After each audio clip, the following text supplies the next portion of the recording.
I don't typically refinish smaller projects. There's not a whole lot of profit in them, but I saw this at the thrift store and it needed a lot of work, and I figured this would probably be a good content piece. I had every intention to just take this straight edge and cut off the rolled edges only, and then to bond to the top to create a flat surface.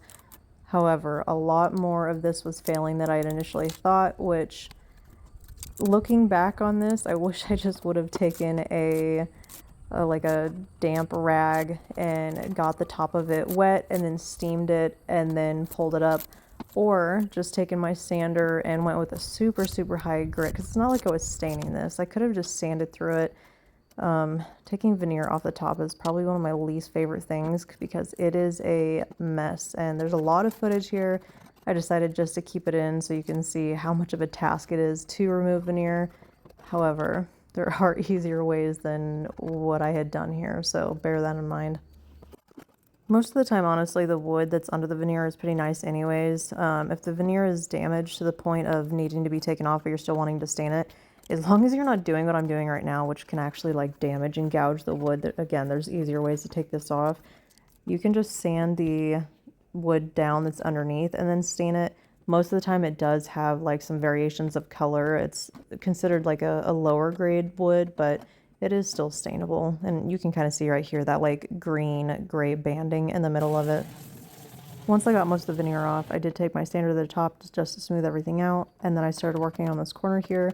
Anytime I personally am like rebuilding stuff with Bondo, I will add little anchor nails. That way it gives the Bondo more of a like tooth to hold on to. When I'm adding the nails, I like to make sure that it doesn't surpass the like sanding point. Obviously, you don't want to start sanding Bondo back and then have nails sticking out. But I do like to go as far to the edge as possible to create whatever outer edge I'm making. And for those of you who have never used Bondo, it is a two-part system. Honestly, with how many videos I see and people use so much hardener, that is not needed. Hardener is the blue stuff. That container is like, I don't know, a 30th of the size as the like Bondo itself. So you just need a tiny itty bitty little bit, and then it'll start to harden over time. It will get a little hot. It'll completely dry out, and then it's sandable. And then anytime you use Bondo, you want to make sure and prime it before painting as well. Once I was done reconstructing the edge on the top there, I did turn it over and sanded the bottom of it, and then I hand sanded the rest of the piece. Anytime you're applying paint to wood, it is a good idea to go ahead and scuff sand it, just because it's going to create more of a porous surface, which is ultimately going to make your paint adhere better. Next part of the process is priming. I really love this like spray-on Kills primer. Anytime you go to add decoupage to a piece, a white base is going to enhance all of the colors from the paper. And plus, it's just a good rule of thumb to do some type of like a stain blocker, which this Kills has in it, if you sanded all that wood down, because the last thing you want to do is add paper and then have a whole bunch of tannin bleed through coming through. It'll ruin your picture. Once that was dry, I dry fitted the paper, I laid it where I wanted it, and then I pulled up the edge. I took some clear coat, I painted on a strip at a time, and then I go through and lay the paper in that wet clear coat and then smooth out all the wrinkles, and then just do one strip at a time. That way you don't get air bubbles and you can just work in small sections. There are many different types of decoupage papers out there. This one is from Zazzle. It's just like a regular printed paper. It is not very user-friendly. Once it starts getting wet, you're going to see that it starts wrinkling up quite a bit, and if you overwork it, it'll start tearing through it and it'll pull the ink off of it. So there are higher grade papers out there, but I'm making an admission to go through and to try to utilize everything that I have. I've hoarded a lot of materials, you guys, and I need to use them instead of buying new stuff. So we are using a Zazzle paper. I love the colors on this one. Again, the paper's not super great, but it kind of adds to the like antique style look with all the wrinkles, so I wasn't too worried about trying to make it like super perfect. Once that was dry, I flipped it over, cut all the edges to get all that excess paper off, and then anything that wasn't quite glued down at that point, I did add some more clear coat to it and then let that dry. There's a tiny little corner over here that was broken. I didn't notice it when I bought it, but I saw it when I was hand sanding. So I went through, I glued it, I clamped it, Clamps on a like side corner like that are really complicated. It kept slipping.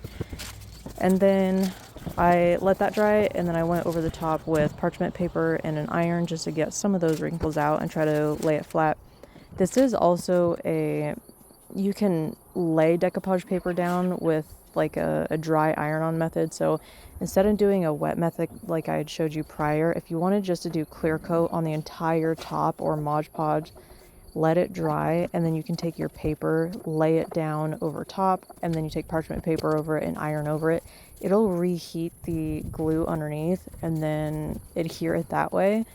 I personally like the wet method a little bit more when you have papers that are easier to work with. However, I would say that the iron-on method is probably one of the best methods to use with like lower quality papers like this. Once I was done with all that, I did a very heavy dry brush over the entire base of it. I'd say I'd covered, I don't know, probably like 90 to 92% of everything, but just a little bit of the wood showing underneath in certain areas.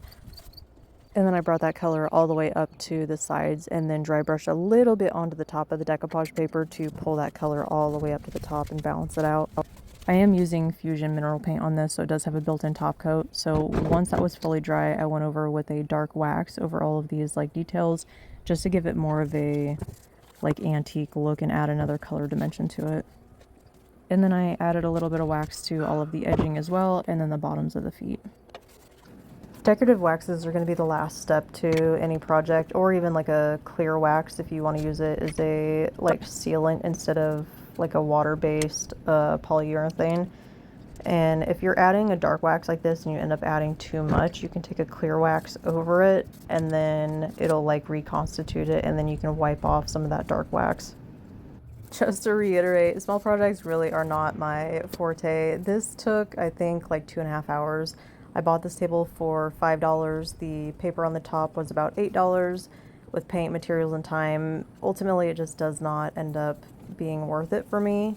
However, I am monetizing on my content now, so yeah, I guess we'll see what type of projects that I'm getting into that I usually typically wouldn't. I'm going to probably try to sell this for maybe $55. But if we do good with the content, then I get paid through Facebook, and then I don't have to worry about what types of projects to do, and I can take on some really, really ugly ones that probably take 50, 60 hours and not have to worry about turning a profit on them. Hope you all enjoyed.